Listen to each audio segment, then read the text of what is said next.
I can tell you the exact moment I lost my son. Not to death, not to distance, to something more complicated and more painful than either. I lost him to my own inattention, and I can tell you the exact moment it happened, because he told me. 30 years later, in a conversation that neither of us was fully prepared for, my son told me the exact moment he decided I was not really there. He was 9 years old, and I was sitting right next to him. My name is Dennis. I am 76 years old. I was a project manager for most of my career, the kind of work that is always in motion, always managing multiple things simultaneously, always requiring the kind of mental presence that leaves very little bandwidth for anything else. I have one son. His name is Michael. He is 42 years old. We have a relationship. I want to be clear about that.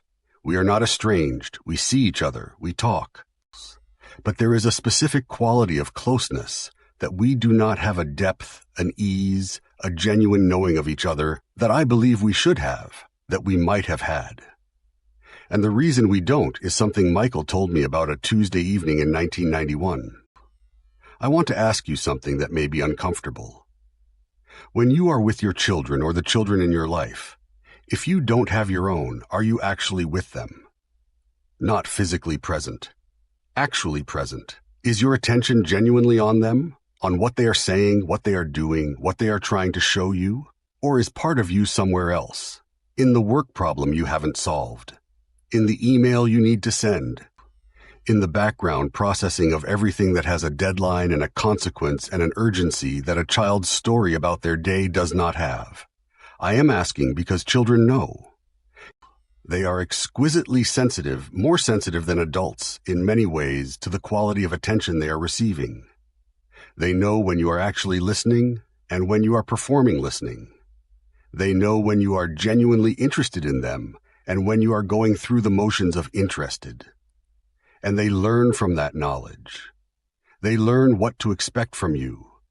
They learn whether bringing you something, a thought, a feeling, a problem, a piece of their inner life is likely to be met with genuine reception, or with the specific kind of gentle, distracted non-presence that tells them this is not quite the right time. And when they learn that the right time rarely comes, they stop bringing things, quietly, without drama. They just stop. Michael is not a man who talks easily about emotional things.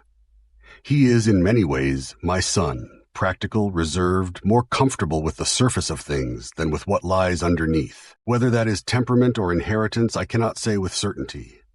But 3 years ago, at a family gathering, after a glass of wine had lowered the usual barriers slightly, he said something that opened a conversation I think we had both been avoiding for years. He said, "Dad, can I ask you something?" I said yes. He said, "Did you know what you were doing when I was a kid? Or did you just not realize?" I asked him what he meant, and he told me about a Tuesday evening. He was 9 years old. He had had something happen at school, something that had upset him, that he had been thinking about all day, that he wanted to tell me about. He sat next to me on the couch after dinner. I was there physically, undeniably there, not at work, not on the phone, just sitting on the couch. He started talking, and he said he remembers this clearly, with the specific clarity that meaningful childhood moments carry, that within about 30 seconds, he could see that I wasn't listening. Not because I said so, not because I turned away, but because my eyes had that quality, the slightly unfocused quality of a man whose body is in the room and whose mind is elsewhere, the quality he had learned to recognize. He kept talking for a little while, and then he stopped. And I said, in the way you do when you are maintaining the performance of listening. And he said, "Never mind." And I said, "What?" And he said, "Nothing. It doesn't matter," and went to his room. He told me at 42 years old over a glass of wine that something shifted in him that evening. Not dramatically, not consciously even at 9 years old, but something shifted. A quiet recalibration, an internal adjustment of what he expected from me, of what the relationship was. He stopped bringing me the real things, not all at once, gradually, over years.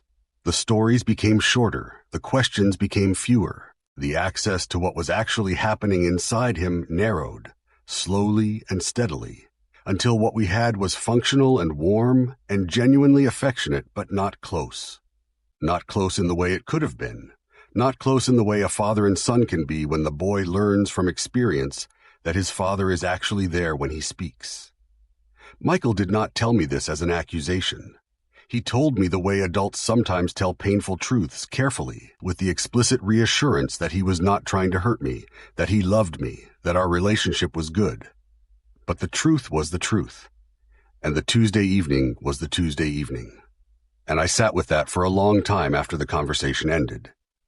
Not with guilt exactly, though guilt was there. With something more productive, I hope. With understanding. With the clear, irreversible understanding of exactly what my inattention had cost. Not in the abstract. In the specific, named Tuesday evening 9-year-old boy terms of a child who had tried to reach his father and found something short of what he needed. I want to talk about attention as an act of love, because I think we dramatically underestimate it. We tend to think of love as the big things, being there for the crises, the declarations, the sacrifices, the significant observable moments of devotion. But for children, love is almost entirely made of small moments, of being actually listened to, of someone's eyes being genuinely on you when you speak, of the feeling experienced, not thought, felt in the body of mattering to the person in the room. Children are building their understanding of themselves partly from the quality of attention they receive from their parents. Am I interesting? Do I matter? Is what I have to say worth listening to? Is there space for me in this person's world? Every interaction is data, and the data accumulates into a self-understanding that follows them for decades. A child who grows up being genuinely attended to, who learns from thousands of small experiences that what they say and think and feel is worth someone's full attention, develops a specific confidence in their own inner life. A comfort with bringing themselves into relationship with others. A child who grows up with a parent who is present but not present, who is there but often elsewhere, learns something different. Learns to self-censor, to compress, to bring only the surface of themselves into relationship, because the deeper material has not consistently found genuine reception. That learning does not erase with time, it becomes the template. I gave Michael that template. Not intentionally, not cruelly, but I gave it to him through hundreds of Tuesday evenings where I was there and not there. Where the quality of my attention said you are here, and I am somewhat aware of that, but not enough to actually stop what I am doing in my mind. And he built himself partly around that. I cannot undo that, but I can be honest about it. And I can tell you, so that you might do something with this information that I received too late to fully use, that the most important thing you will ever give your children is not your provision or your sacrifice, or your presence at the significant occasions. It is the quality of your attention on an ordinary Tuesday evening. After that conversation with Michael, I changed something. Not everything. I am 76 years old, and I am who I am, formed by decades of habit and practice. But I changed something. I started treating conversations with Michael the way I should have treated conversations with him when he was 9. With my full attention, with genuine curiosity, with the deliberate setting aside of whatever background processing was running, and the actual conscious direction of myself toward the person he is. Not perfectly, not without relapse, but differently. And something has shifted between us in the 3 years since that conversation. Slowly, with the awkwardness of two people renegotiating the terms of a relationship that has been set in its ways for decades. But shifting. He calls more. The calls last longer. There is more in them. He asked me recently, and this is the thing I am most grateful for, the thing I will carry as the best gift of my recent life. He asked me about my childhood, what it was like, what my father was like, what I had wanted to be when I was young. He was curious about me, in the specific way that says I am actually interested in who you are. I talked for an hour, and he listened, really listened, with the quality of attention that I had not consistently given him, and I thought he learned that somewhere. That quality of listening, despite everything. Or perhaps, and this is the thing I most want to believe, despite the Tuesday evenings, the capacity was always there, waiting, for me to show up in a way that invited it out. The next time you are with someone who deserves your attention, a child, a partner, a parent, a friend, I want you to do one thing.